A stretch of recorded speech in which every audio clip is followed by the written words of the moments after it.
Friends online study में स्वागत करुँची। आज आम सप्तम श्रेणीर पंचम पाठ संख्या पाठ जोटा अलरेडी आम पढ़ी सारी यार आम चैनल वीडियो पाइब। आज आम तार अभ्यासटा देवा माने ये पाठर अभ्यास आम देवाक जाऊँ। तो तुम मैंने जब आम चैनल न्यू अच्छे ताहले जॉइन कर नियो। आगु आम एपरी भाव में षष्ठ रु अष्टम श्रेणी 8th दूँ आउ हाई स्कूल एसकेएन क्लासेस चैनल कर जोटा कि तुम से पाइब। तो देख यार अभ्यास अच्छी कति सन्ति अक्षरेण लिखतु अर्थात केतोटी अच्छी जे अक्षर लेख आमको अक्षर ही लिखा पड़ो। तो ये फलम एकम फलम बोलिक आम कही मस्तकम आमर मस्तक केतोटी मस्तक थाए माने प्रत्येक मनुष्यर केतोटी मस्तक यही बालक को चित्र देखा यार मुंडटी केतोटी अच्छी गोटे। तो ये भी एकम बोलिक ये लिख ठीक अच्छे।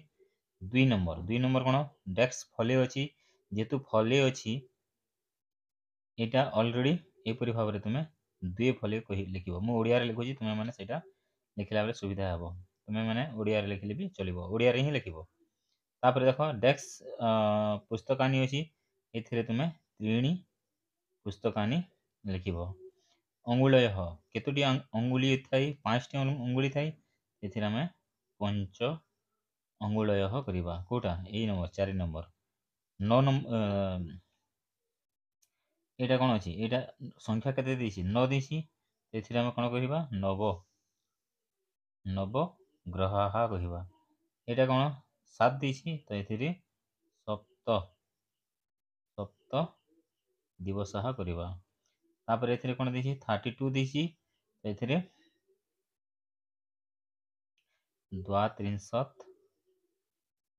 द्वात्रिंशत दंता करवा। तापर ये 10 अच्छी यहपरी भाव में 10 अवतार करवा। तापर यहाँ अच्छी कौन मासा 12 मासा ये द्वादश मासा कहवा। डेक्स सोपानी अच्छी कौटा ये सोपानी बोले कहवा चतुर्विंशति चतुर्विंशति यहपरी भाव लिख चतुर्विंशति सोपानी कह। तापर मातृभाषा अर्थम लिखतु बोलची यहाँ आम को ओडिया रे अर्थ लिखा पड़ो कौटा यहीटा जोटा कि अष्टाविंशति बानराहा अर्थात अष्टाविंशति बेले कौन 28टी। तो ये तुम्हें लिख 28टी मांकड़ गुड़िक मांकड़ 28टी मांकड़ माने यहपरी भाव में तुम लिख ठीक अच्छे। 35 पत्राणी 35 बेले 35टी तो तुम्हें ये ओडिया रे ये 35 लिखले भी हम ना तुम्हें 35टी पत्र यहपरी भाव लिख। तापर चतुर्विंशत बालिका बोली कहुई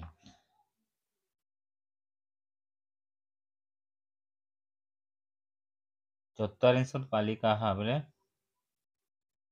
34 बालिका। तापर षट चत्वारिंश बोले 46 कंढे यहपरी भाव में अलरेडी कंढे दीजिए कंढे तुम लिखदेव।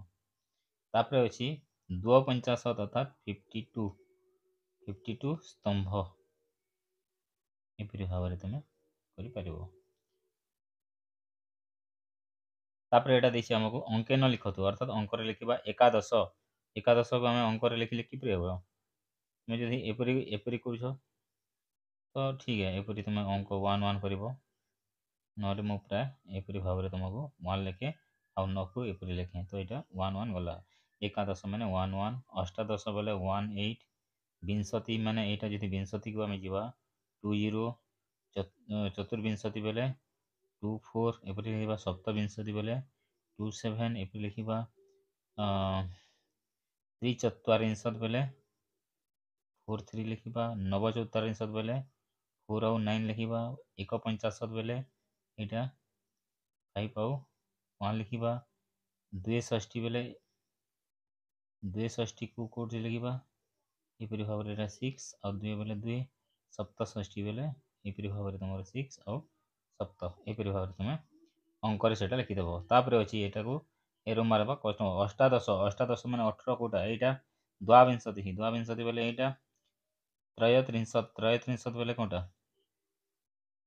ଏଇଟା ପଞ୍ଚବିଂଶତିଃ, ଏଇଟା ସପ୍ତତ୍ରିଂଶତ୍, ଏଇଟା ଏପରି ଭାବରେ ତୁମେ କଷ୍ଟମ କରିଦେବ। ତାପରେ ଅଛି ଏଇଟା ତୁମର ଲୋଟ୍ ଗୁଡ଼ାକ, ଅର୍ଥାତ୍ କତି ମୁଦ୍ରାः ସନ୍ତି, ଏଇଟା କେତେ ଟଙ୍କା ଅଛି ସେଇଟା କୁହ ବୋଲଛି। ତ ଏଇଟାରେ 10 ଟଙ୍କା ଅଛି, ତ ଏଥିରେ ତୁମେ 10 ଲେଖିବ। ଏଥିରେ ବିଂଶତିଃ, ବିଂଶତିଃ କରିବ। ଏଥିରେ ପଞ୍ଚାଶତ୍, ପଞ୍ଚାଶତ୍ କରିବ। ଏଥିରେ ଶତମ୍, ଠିକ୍ ଅଛି। ଏପରି ଭାବରେ ତୁମେ ଏଇଟା ବି କରିଦେବ। ତାପରେ ଆମେ ନେକ୍ସଟ ପାଠକୁ ଯିବା। ଭିଡ଼ିଓଟି କେମିତି ଲାଗିଲା ନିଶ୍ଚୟ ମୋତେ ଲାଇକ୍ କମେଣ୍ଟରେ ଜଣାଇବ। ରହୁଛି, ଧନ୍ୟବାଦ।